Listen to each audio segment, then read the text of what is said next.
आज मैं मौजूद हूँ एक ऐसे फूलों के घर में जिसका हर कोना फूलों से सजा हुआ है। और बड़ा ही एक मुनफरिद बात यह है कि एक माँ ने ख्वाहिश की बेटे से कि मुझे जो है फूल अच्छे लगते हैं, और बेटे ने जब देखा कि खिड़की से माँ को रोज़ाना नमाज पढ़ के वो अपने जो गमले हैं उनको देख के खुश होती हैं और फूलों से बातें करती हैं, तो बेटे ने दिल में ये ठान ली कि मैंने पूरे घर को जो है फूलों से इस तरह सजा देना है कि जहाँ जहाँ मेरी वालदा की नज़र जाए तो वहाँ वहाँ उनको जो है देखकर खुशी महसूस हो। बड़े बदकिस्मत लोग हैं जिनके वालिदैन ज़िंदा हैं और उनकी वो खिदमत नहीं करते, उनसे दुआएं नहीं लेते। ये उनकी दुआओं से दुनिया में भी आसानियाँ होती हैं और इंशाल्लाह आखिरत में भी आसानियाँ होंगी। और इस वक्त तकरीबन 25,000 के करीब जो पौधा है ना वो यहाँ पे लगा हुआ है जी। और इसमें से कुछ तो परमानेंट हैं और कुछ जो है वो सीजनल है। तो हमारे साथ इस वक्त इस घर के ऑनर मौजूद हैं आमिर साहब, जिन्होंने इतनी मेहनत से इस घर को फूलों से सजाया है। और इनसे बात करते हैं। 6 कनाल का इनका घर है माशाल्लाह, और ये सब जहाँ भी आप देखें तो फूल ही फूल नज़र आएंगे। इनसे बात करते हैं और इन्हीं से जानते हैं फूलों की कहानी। अस्सलाम वालेकुम। वालेकुम सलाम। सर, क्या हाल है? जी अल्लाह का शुक्र मैडम। माशाल्लाह आपके घर को देख के बहुत खुशी महसूस होती है। और कोई कम ही ऐसा बेटा होगा जिसने अपनी माँ की एक नन्ही सी ख्वाहिश को पूरा करने के लिए इतने लाखों का जो है ना वो शौक़ पूरा किया हो। तो ये बताएं कि ये कहानी कैसे शुरू हुई? शुक्रिया मैडम। हम बेसिकली इंटरनल सिटी में रहते थे, अंदरून शहर में, शेरांवाला गेट में। तो वहाँ हमारा 1.5-2 मरले का छोटा सा घर होता था। तो वहाँ पे ऊपर छत के ऊपर एक छोटी सी क्यारी होती थी। तो मेरी वालदा वहाँ पे 5-6 पोट्स उस वक़्त इसको गुलाब, मोतिया इस तरह के ला के रखती थी। तो हमें ये पता था कि मेरी वालदा को पौधे और ये फूल बहुत अच्छे लगते हैं। तो फिर उनकी दुआओं बरकतों से जब अल्लाह ताला ने हमें बड़ा कर दिया तो हमने कहा कि सुबह हमारी वालदा नमाज के बाद यहाँ पे बैठती हैं, इबादत करती हैं, तो उनकी नज़र जिधर भी जाए उनको फूल ही फूल नज़र आने चाहिए। तो ये छोटी सी एक काविश की है, उनकी दुआओं से अल्लाह ने बरकत डाली है जी।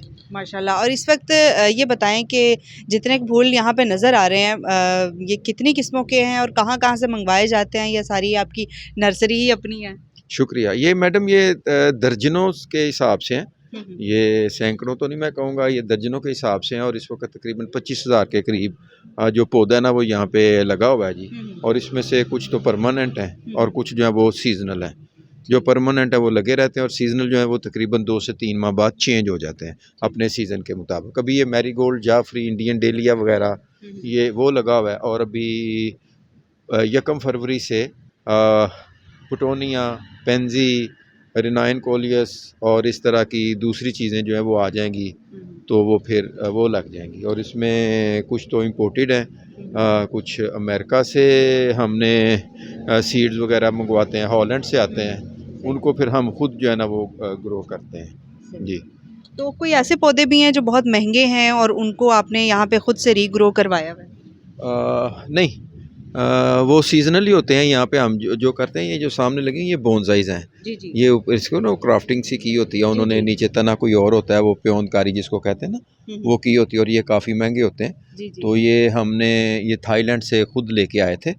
तो ये एक दफ़ा लगे हुए हैं, अब ज़रूरत नहीं पड़ती। बाकी जो सीजनल है वो चेंज होते रहते हैं, ये परमानेंट जो है वो ये लगे रहते हैं जी। यानी कि जो कुछ ऐसे हैं जो कॉस्टली हैं और लगे हुए हैं उनको रीशेप किया जाता है, बस उनकी काट छांट की जाती है। और ये बताएं कि जो फूल हैं वो कहाँ कहाँ से मंगवाए जाते हैं, किस किस कंट्री से? ये मैडम फूल नहीं आते, उनके सीड्स आते हैं। सीड्स आते हैं। ये अमेरिका से भी आते हैं, ये टर्की से भी आते हैं, ये हॉलैंड से भी आते हैं, ये चाइना से भी आते हैं जी। और यहाँ से भी इनको रीग्रो, इनके ये जो कुछ इस तरह के फ्लावर्स होते हैं कि उनके सीड्स जो होते हैं ना वो ले लिए जाते हैं और उनको संभाल लिया जाता है और अगले साल फिर उन्हीं को ग्रो कर लिया जाता है, वो फिर सस्ते पड़ जाते हैं जी। ये बताइएगा कि टोटल साल में आप फूलों को कितनी दफ़ा चेंज करते हैं? और जब सीज़न आता है फूलों का, यानी कि बाहर का मौसम आता है, फिर टोटल मिला के कम्प्लीटली कितने फ्लावर्स हो जाते हैं? तकरीबन वो 75,000 के करीब आप लगा लें। अगर तीनों चारों सीजन्स के जो हैं वो हम उनको टोटल उनको काउंट करें तो वो तकरीबन बन जाते हैं 75,000 के करीब। ये बताइएगा कि जो आपकी वालदा हैं जब अब बाहर निकलती हैं, जहाँ भी कदम रखती होंगी तो उनको फूल ही फूल नज़र आते हैं, तो उनके दिल से क्या दुआ निकलती है, क्या कहती हैं? वो बहुत दुआएं देती हैं और उनको ये एक्नॉलेज करती हैं कि इसमें मेरी और मेरी जो पूरी टीम है, मेरे जितने भी माली और साथी हैं, वो उनकी बहुत मेहनत है और दिन रात वो देखती हैं। और कई मरतबा फिर वो हमें पूरी रात लग जाती है इनको उतारने में, लगाने में। तो फिर वो नाराज़ भी होती हैं कि तुम इतना टाइम जो अपने काम को दो, तुम अपना बहुत ज़्यादा जो है टाइम देते हो। तो हमने कहा था माँ जी चले कोई बात नहीं, ये साल भी गुजर गया, आप दुआ करें अल्लाह अगला साल भी अल्लाह ताला हिम्मत दें, ताकत दें, हम इसको करते रहें जी। तो ये आपका घर जो है तकरीबन 6 साढ़े 6 कनाल की अराज़ी पर मुश्तमिल है। इसमें आपके जितने भी फूल लगे हुए हैं या पौधे लगे हुए हैं उनकी मालियत क्या होगी? मैडम इस तरह ये पहले शुरू में जब हमने किया था तो हमारे पैसे ज़्यादा लगे थे। उस वक़्त हमें इतनी अवेयरनेस भी नहीं थी। मगर with the passage of time जैसे-जैसे वक़्त गुज़रता गया और कुछ परमानेंट जो थे वो तो एक दफ़ा ही आने थे ना, वो लग गए। अब उसके बाद जो है ना वो सीज़नली हम हर 2 माह बाद 3 माह बाद सीज़नल जो है ना वो चेंज करने होते हैं और उसमें भी इतने ज़्यादा पैसे जो है ना वो नहीं लगते। इसमें एक अवेयरनेस होनी चाहिए और इसमें आपकी ज़्यादा जो मेहनत है वो इन्वॉल्व है जी। पैसा कम है और मेहनत ज़्यादा है। यानी कि जो स्टाफ है वो ट्रेंड होना चाहिए और उनकी ज़्यादा मेहनत होती है क्योंकि इनको मेंटेन करना, इनको देखना। तो स्टाफ कितना है आपके पास, कितने लोग हैं या आपने कुछ सिखाया है उनको, ख़ास ट्रेनिंग दी हुई है? मैडम माली तो मेरे पास 2-3 होंगे, मगर बाकी मेरे जो ड्राइवर, मेरे गार्ड्स, जितने भी स्टाफ हैं और वो सबको तकरीबन काफ़ी हद तक पता है और वो बड़ी हेल्प करते हैं अपने मालियों की, इनको लगाने में, इनको करने में, पानी लगाने में। तो वो सारे ही तकरीबन जो है ना वो ट्रेंड हुए हुए हैं, वरना तो इतनी अफोर्डेबिलिटी नहीं होती कि हम 5, 6, 7, 8 माली रख सकें। तो वो बाकी जो मुलाजिम है उनको ट्रेंड कर लिया गया है। और वो जब चेंज करना होता है फ्लावर्स को, काम होता है घर में, तो फिर सारे मुलाजिम मिल जाते हैं। हाँ, सारे मुलाजिम मिल जाते हैं और पानी लगाना हो इनको, देखें ना ये ऊपर जो लगे हुए हैं, ये एक बास्केट को पानी देना पड़ता है और एक ये 2, 3, 4 घंटे बस इतने से पोर्शन को लग जाते हैं। यानी एक दिन पूरा इस लान में पानी देने को लिए चाहिए, क्योंकि पानी ना कम लगे ना ज़्यादा लगे। जहाँ ज़्यादा धूप है वहाँ ज़्यादा पानी लगता है, जहाँ पे ज़रा धूप कम है वहाँ कम पानी लगता है। इनकी जो सॉइल है उसकी मिट्टी का जो है वो बड़ा हिसाब रखना पड़ता है कि लाइट वेट कौन सी बनानी है और इसके अलावा सीज़न के मुताबिक सर्दियाँ तो कौन सी होगी, गर्मियाँ तो कौन सी होगी। फिर इनकी जो पोर्ट्स हैं, इनकी सैनिटेशन सिस्टम का जो है वो ख्याल रखना पड़ता है कि इनका जो पानी अगर फालतू बारिश हो जाती है या पानी ज़्यादा लग जाता है तो उससे ये होता है कि पानी जो है वो निकलना चाहिए। फालतू पानी जितनी पौधे को ज़रूरत है वो पौधा अपने अंदर रख ले और बाकी पानी जो है उसका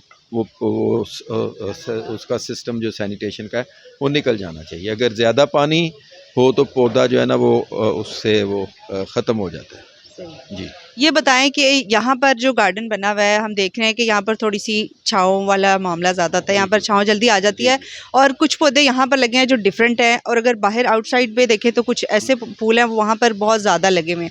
यहाँ पर कुछ डिफरेंट प्लांट्स हैं, तो इसका बताएं कि छाँव या धूप का भी कोई हिसाब होता है? जी, वो मैडम इस तरह के कुछ जो है वो धूप में ज़्यादा बेहतर चलते हैं। अब ये बाहर अभी आपने देखा वहाँ पे वो कुछ छाँव है तो अभी तक वो उनको फूल नहीं आया। वो एक मखसूस टेम्परेचर होगा, थोड़ी गर्मी होगी, सर्दी कम होगी तो वो फूलों पे आएंगे। और जो उसके मुकाबले में धूप में लगे हुए हैं, जहाँ पे धूप ज़्यादा टाइम रहती है, फुल टाइम रहती है, उनका वो फूलों पे पहले भी आ जाते हैं और उनका जो है वो फूल का साइज़ भी बेहतर होता है और वो बेहतर जो है ना वो होते हैं।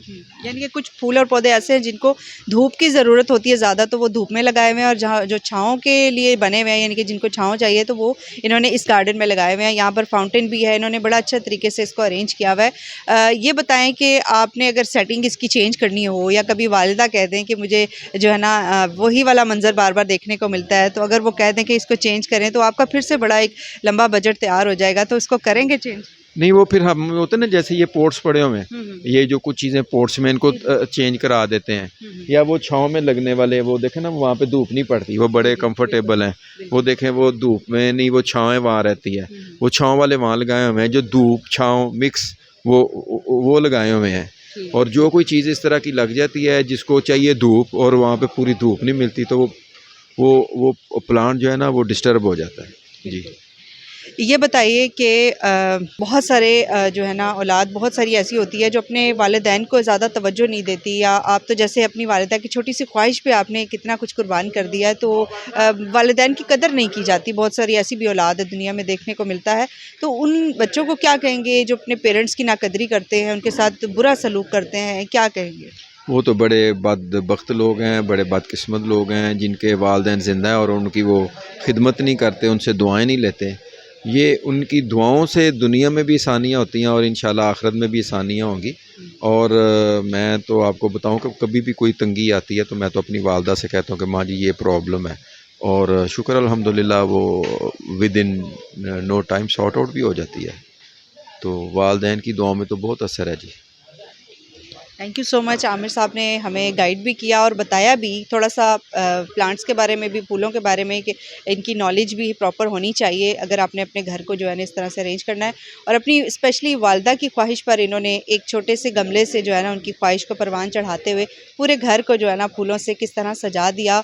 और इनके घर में जब एंटर होते हैं तो बड़े खुशी का एहसास होता है। इनकी फैमिली में जो है ना बड़ा एक अच्छा इनका इम्पैक्ट है कि सब घरों में ना इनके घर को बड़ा अच्छा समझा जाता है। कोई फंक्शन हो, कोई भी मामला हो या किसी भी गैदरिंग को देखा जाए तो यहाँ को प्रेफर किया जाता है। तो एक अच्छा और पॉजिटिव इम्पैक्ट भी है कि अपने पेरेंट्स की जो है वो कदर करें, उनकी जो भी ख्वाहिशात है उनकी कदर करें, क्योंकि उनकी दुआओं से हमें दुनिया में सब कुछ मिलता है और हमारी आखिरत भी समझ जाती है। Thank you so much sir, आपने हमें टाइम दिया। और इसी के साथ मैं आप लोगों से इजाज़त भी लेना चाहूँगी। देखते रहिए न्यूज़ अलर्ट।